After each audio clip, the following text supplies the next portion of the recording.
GPSC DYSO ACF માટે current affairs સિરીઝને continue કરીએ. સુપ્રીમ કોર્ટની જજમેન્ટ, સીવીડ પાર્ક, કારાકોરમ એનામોલીની ડિસ્કશન વિડીયોમાં કરીશું.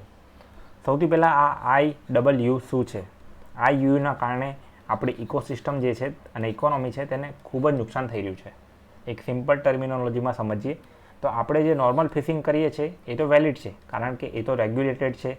એના પર વોચ રાખવામાં આવે છે ગવર્મેન્ટ દ્વારા, ગવર્મેન્ટ અથવા સ્ટેટ ગવર્મેન્ટ દ્વારા અને અન્ય સંસ્થાઓ જેમ કે WTO દ્વારા, બરાબર. આ ઉપરાંત ઘણા બધા સંગઠનો આની સાથે સંકળાયેલા છે જેમ કે અનક્લોઝ. પરંતુ ઘણીવાર એવું બનતું હોય છે કે ઇલીગલ ઓવર ફિશિંગ કરવામાં આવે છે. ફિશિંગ તો નહીં પરંતુ ઓવર ફિશિંગ, કારણ કે આ તો રેગ્યુલેટેડ લિમિટેડ ફિશિંગ કરવામાં આવી રહી છે. જ્યારે અહીંયા રાત્રિના સમયમાં ઘણું બધું ફિશિંગ કરવામાં આવે છે જેને કહેવાય છે આઈડબલ્યુ. આઈડબલ્યુને આખું નામ શું છે? તો આખું નામ છે ઇલીગલ અનરિપોર્ટેડ અનરેગ્યુલેટેડ ફિશિંગ. ઓકે, તો આ એક ટર્મિનોલોજી તમે યાદ રાખો.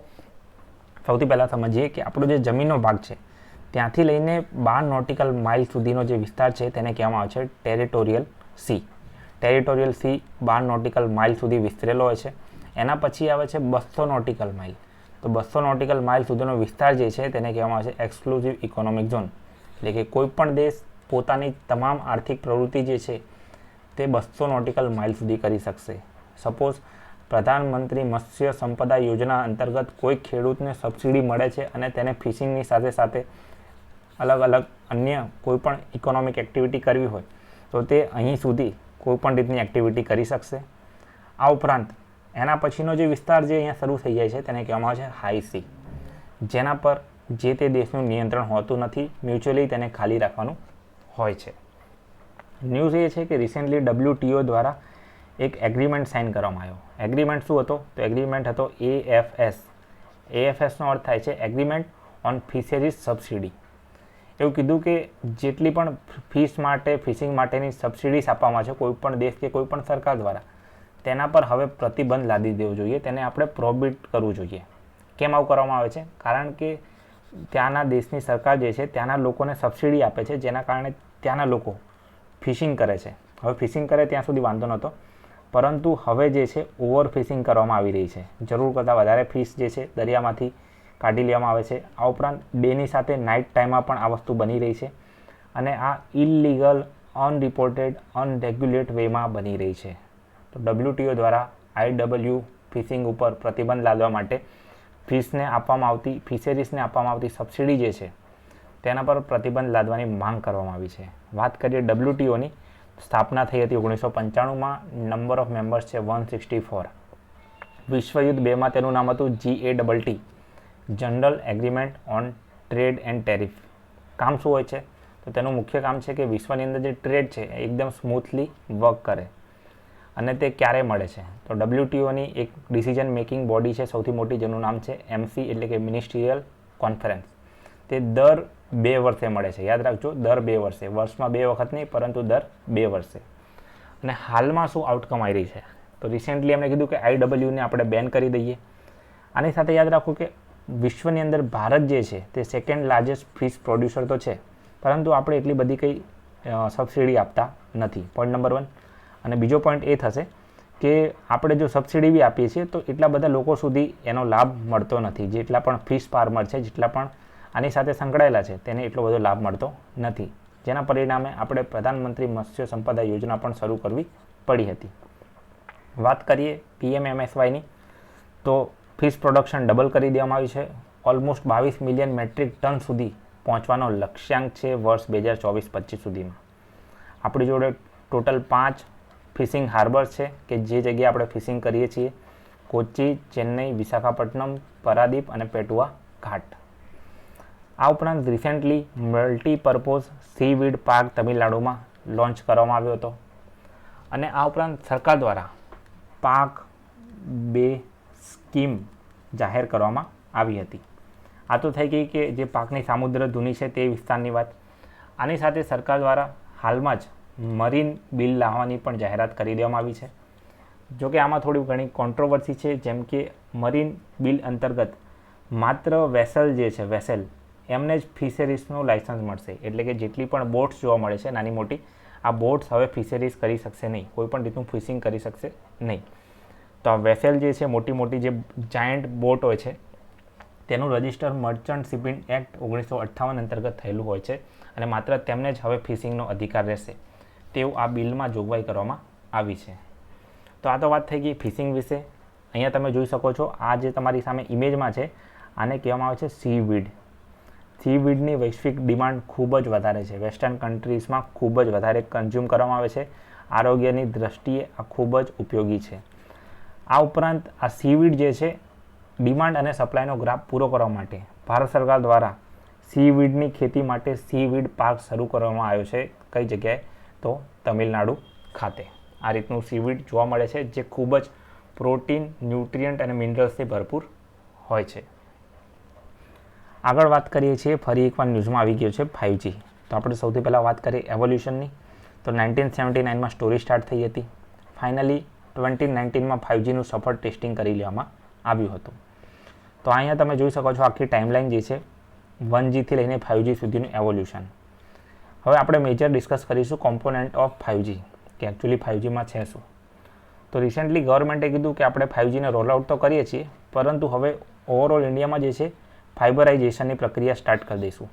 તો ફાઇબરાઇઝેશન કોને કહેવામાં આવે છે? તો જનરલી જ્યારે 5Gને એક્સટેન્ડ કરવું હોય તો ઓપ્ટિકલ ફાઇબરની જરૂર પડે છે. તો ઓપ્ટિકલ ફાઇબર જે છે એ કામ કરે છે ટોટલ ઇન્ટરનલ રિફ્લેક્શન ઉપર. આપણે એક એક્ઝામ્પલની મદદથી સમજીએ. સૌથી પહેલાં એક આ રીતનું એક કેબલ હોય છે. આ કેબલની અંદર ગ્લાસ હોય છે, કાચ હોય છે. આ કાચની અંદર જે છે એઝ અ ડેટા તરીકે શું જશે?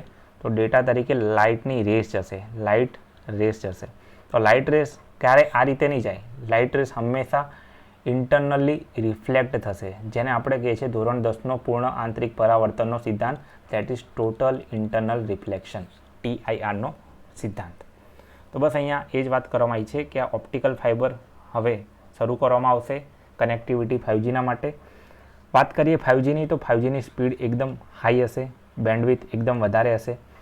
હવે જેના કારણે ઇન્ફોર્મેશન બી બહુ દૂર સુધી તે લઈ જઈ શકશે અને સિગ્નલનો લોસ જે છે જનરલી બહુ જ ઓછો થશે. આની સાથે સાથે તે લેસ સસેપ્ટેબલ છે. સસેપ્ટેબલ એટલે કે તેના પર નોઇઝ, સાઉન્ડ, કરંટ આ બધાનો બહુ અસર થશે નહીં, જેના કારણે ડિસ્ટ્રપ્શન પણ બહુ જોવા મળશે નહીં. હવે જે તેનું કોર છે, એટલે કે ઓપ્ટિકલ ફાઇબરની જે કેબલ છે, તેનો અંદરનો પોર્શન જે છે એ કાચનો બનેલો હશે, મેડ અપ ઓફ ગ્લાસ, બરાબર. જે એક ઇન્સ્યુલેટર છે, એટલે કે કરંટ જે છે એની અંદરથી ફ્લો થશે નહીં. કરંટ ક્યારે એમાંથી ફ્લો થશે નહીં. અને આ એક એન્વાયરમેન્ટ ફ્રેન્ડલી છે આનું ફેક્ટર, તો જેના કારણે 5G જે છે એ ગુડ કહેવામાં આવે છે, રાઈટ. તો એ માત્ર આપણે 5Gના પ્રોની વાત કરી રહ્યા છીએ, આપણે કોન્સ તરફ આગળ નથી વધી રહ્યા. અને આ રીતે ઓપ્ટિકલ ફાઇબરની મદદથી કનેક્શન કરવાની પ્રોસેસને ફાઇબરાઇઝેશન કહેવામાં આવે છે. વાત કરીએ આપણે 5G વિશે. નેક્સ્ટ વેરી ઇમ્પોર્ટન્ટ આર્ટિકલ છે એક્ઝામના પોઈન્ટ ઓફ વ્યૂથી, પોલિટી કરંટ અફેરના પોઈન્ટ ઓફ વ્યૂથી, દેટ ઇઝ MTP. તો MTP શું છે એની પહેલાં એનું બેકગ્રાઉન્ડ આપણે જાણી લઈએ. સૌથી પહેલાં સ્ટોરી સ્ટાર્ટ થાય છે 1960માં. 1960ની અંદર જે છે અબોર્શન જે છે એ ઇલીગલ હતું. ઇવન અબોર્શન કરવા પર 3 વર્ષની ઇમ્પ્રિઝમેન્ટ એટલે કે જેલ મળતી હતી અંડર IPC 312. પરંતુ 1960માં સરકાર દ્વારા એક કમિટી જે છે રજૂ કરવામાં આવી, જેનું નામ છે શાંતિલાલ શાહ સમિતિ. તો આ શાંતિલાલ શાહ સમિતિ દ્વારા કહેવામાં આવ્યું કે દેશને જે છે અબોર્શન માટે એક કાયદાની જરૂર છે. Finally medical termination of pregnancy act 1971માં રજૂ કરવામાં આવ્યો, જેને 1972ની અંદર લાગુ કરી દેવામાં આવ્યો હતો. આમ કરતાં આપણા દેશમાં પ્રથમવાર 1972માં અબોર્શનને લઈને એક કાયદો રજૂ કરી દેવામાં આવ્યો હતો. હાલમાં શું બન્યું છે? તો હાલમાં સુપ્રીમ કોર્ટે એક અનમેરિડ વુમનને 24 વીકની પ્રેગ્નન્સી માટે અબોર્શનનું અલાઉ કરી દેવામાં આવ્યું છે.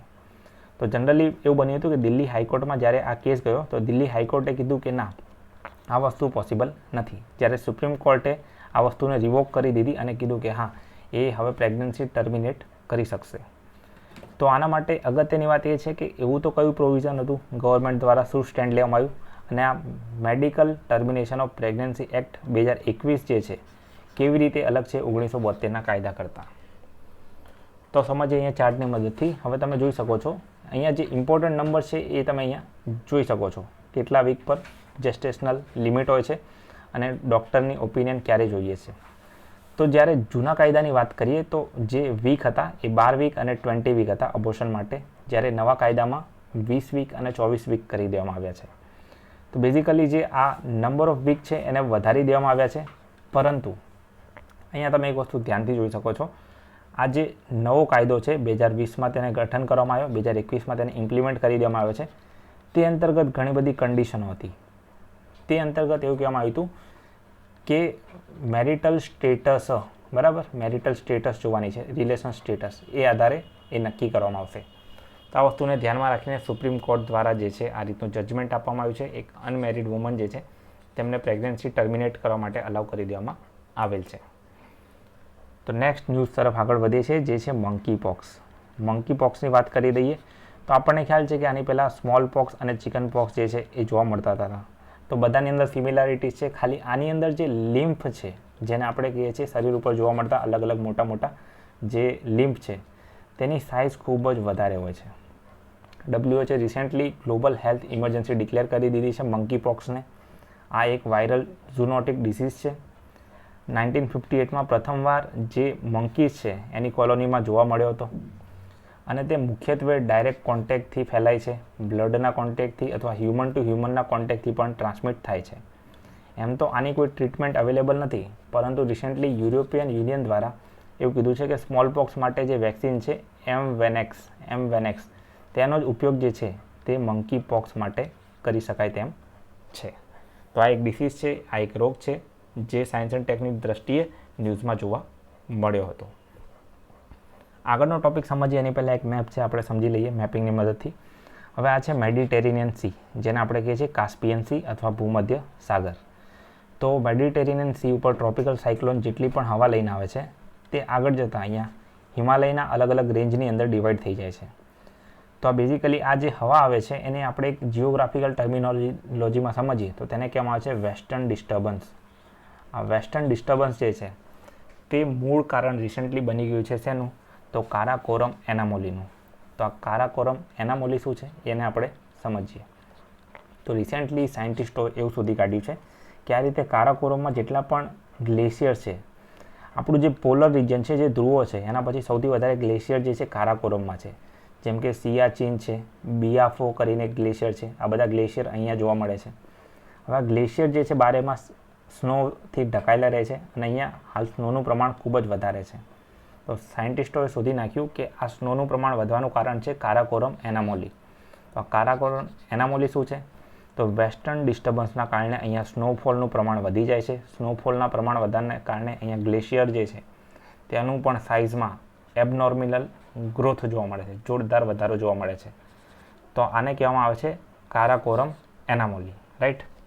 વાત કરીએ કારાકોરમની, તો કારાકોરમ જે છે અફઘાનિસ્તાન, ચાઇના, ઇન્ડિયા, પાકિસ્તાન અને તજિકિસ્તાન સુધી વિસ્તરેલો છે. અહીંયા તમે આ રેડ કલરની લાઈન જોઈ શકો છો. આ અફઘાનિસ્તાનનો પોર્શન છે તેને કહેવામાં આવે છે વખાન કોરિડોર. આ વખાન કોરિડોર ઇન્ડિયા અને અફઘાનિસ્તાનને કનેક્ટ કરે છે. પછી આર્યો પોર્શન જે છે તે છે આપણું સિયાચીન, જે આપણે ચાઇના સાથે બોર્ડર ધરાવીએ છીએ. પછી અહીંયાનો જે પોર્શન છે આને કહેવાય છે ગિલગિટ બાલ્ટિસ્તાન, જે ઇન્ડિયા પાકિસ્તાનને જોડે છે. અને નીચેનો પોર્શન છે તે છે લદ્દાખ.